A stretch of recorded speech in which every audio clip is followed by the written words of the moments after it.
Bom dia, oitavo ano. Hoje eu quero começar a aula com vocês abrindo o nosso livro 1, na página 23, os espaços de legitimação artística. A gente, dessa forma, vai continuar o que a gente já tem visto aqui no capítulo 1, falando mais um pouco sobre questões artísticas. Quando eu falo de espaços que legitimam alguma arte, eu estou falando de coisas do tipo: como eu vou, saber o que é arte ou não hoje, nessa arte contemporânea que a gente vive, né. Então falando sobre hoje, a gente está falando sobre arte contemporânea, aquela que a gente está vivendo agora.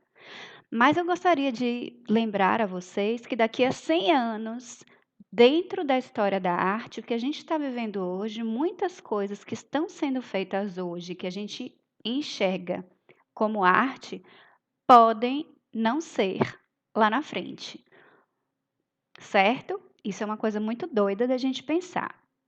Porque significa o quê? Hoje, o que está acontecendo hoje? É considerado arte hoje através das instituições culturais, instituições governamentais ou particulares, e também por próprios artistas que vão incentivando, produzindo, apoiando e até mesmo abrigando pesquisas e trabalhos de arte, né, que são apresentados neste momento de hoje como artes. Mas talvez daqui a 100 anos isso não seja considerado arte. O que eu quero dizer é que talvez daqui a 100 anos nem tudo que está sendo feito hoje como arte vai ser considerado arte lá na frente. Sim, isso acontece em todos os momentos artísticos, em toda a nossa linha do tempo da história da arte. Então, a gente tem que pensar nisso também. A arte contemporânea hoje, as coisas que a gente vê hoje, às vezes elas são agressivas ou não, depende muito dos olhos de quem vê, mas é importante que a gente pense que é o momento que a gente está vivendo hoje. E quando a gente fala que a arte, ela vai espelhar o que está acontecendo na sociedade no momento, se eu pego esse pensamento e eu penso no que está acontecendo no mundo hoje, o que é que vocês têm aí? Vocês têm um mundo só de coisas belas? Vocês têm um mundo só de coisas tranquilas? A gente tem um mundo só de coisas boas? Não, né? A gente está vivendo um momento extremamente caótico, né, dentro da nossa sociedade, não só aqui no Brasil, como no mundo inteiro, né? Estamos em momentos de conflito, tanto interno quanto externo. Olha o Covid aí vindo para mostrar um pouquinho disso para gente. E a arte que vai se expressar hoje, ela vai se expressar no meio desse caos. Portanto, eu vou ter muita coisa que pode me agredir. E isso é de propósito. Isso é para você refletir sobre esses assuntos. Entende? O artista ele se utiliza muito de coisas que às vezes o próprio artista acha errado, um absurdo, para colocar esse assunto em pauta na sociedade. Bom, eu queria começar falando do handmade. Olha só que coisa doida, né? Por esses motivos que a gente que eu acabei de falar aí, do que pode ser arte, do que não pode ser arte, eu queria que a gente voltasse um pouquinho no livro, na página 14, onde eu tenho aí escultura e instalação. A gente já até falou sobre isso um pouquinho, mas eu queria voltar para isso ficar bem na cabeça da gente. Esse assunto é muito importante. É assunto de Enem. Essa palavrinha aqui, ó, handmade, ela pode aparecer, certo? Ela já apareceu e ela pode voltar a aparecer. E é algo que a gente tem que ter em mente sempre. Eu pego essa obra aqui. Isso aqui, gente, por incrível que pareça, é uma obra de arte, feita por Marcel Duchamp. Mas olha a data, 1917. 1917, eu não estou em arte contemporânea, né?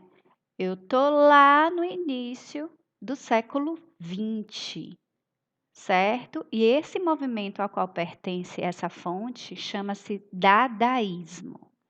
O Marcel Duchamp, ele criou esse conceito em que o artista se apropria de objetos industrializados que já estão prontos e ele vai pegar esse objeto e vai apresentar ele fora do seu contexto habitual. Isso que vai fazer ele se transformar em uma obra de arte. Se a gente pensar, esse urinol é aquele urinol, né, de banheiro masculino, esse do Marcel Duchamp, ele é apresentado de cabeça para baixo. E é interessante que, apesar de ser do Marcel Duchamp, quando ele assina como R.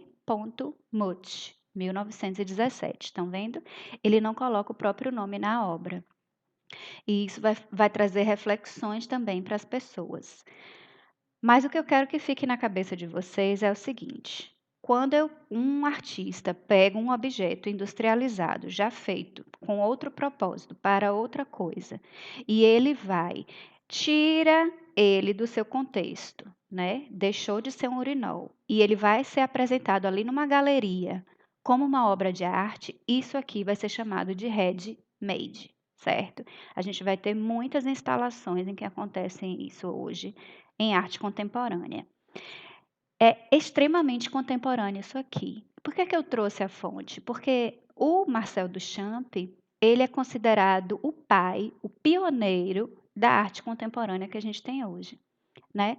Porque em 1917 eles estão vivendo aqui as vanguardas europeias. O dadaísmo é uma das vanguardas europeias.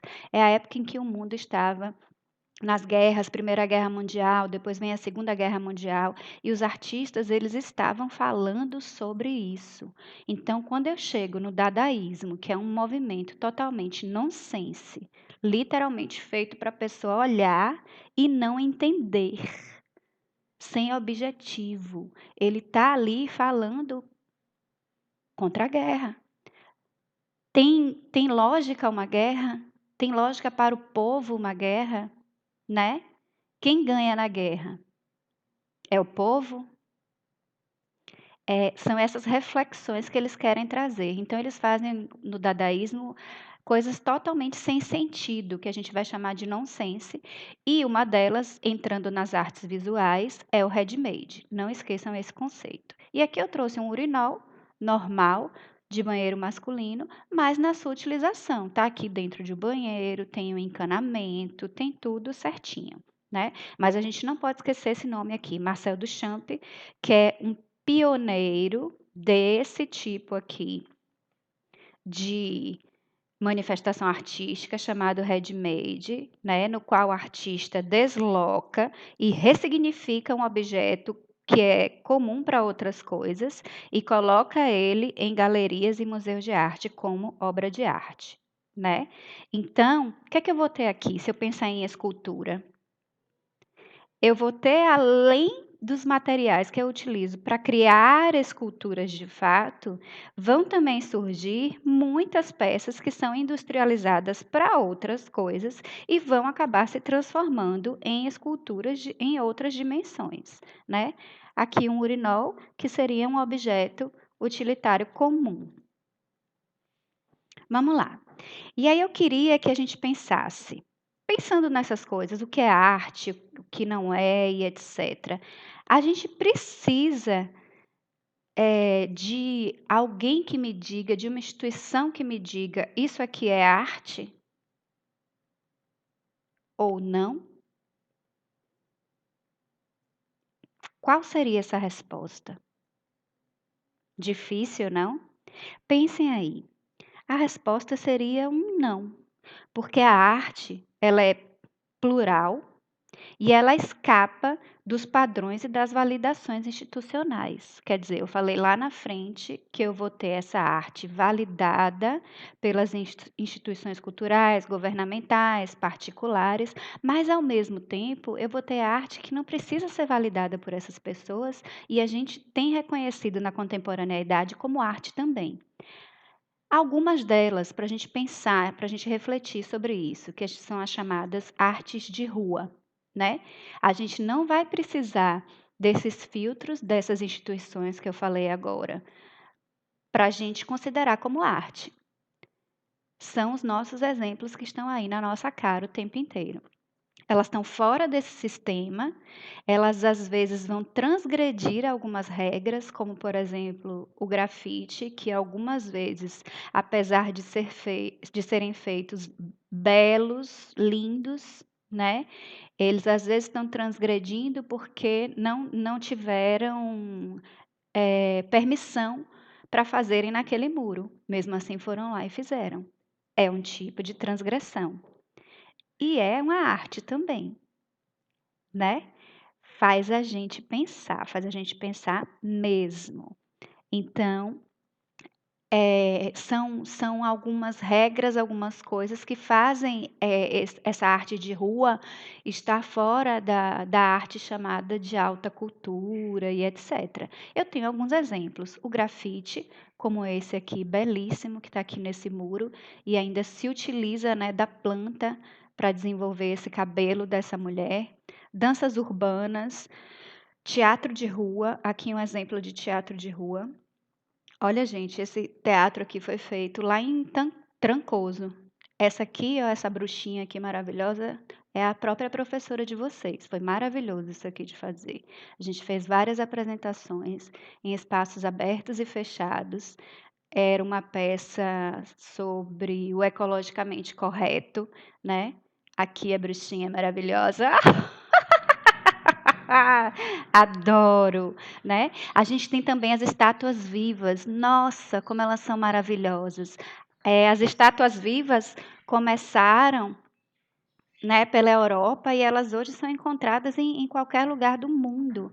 Gente, se coloquem no lugar desses atores, se coloquem no lugar dessas pessoas e imaginem você ficar ali por minutos e minutos em uma mesma posição, né? É incrível. Eles têm uma expressão corporal muito bem estudada e outra, uma força física extremamente bem preparados para conseguirem fazer isso, certo?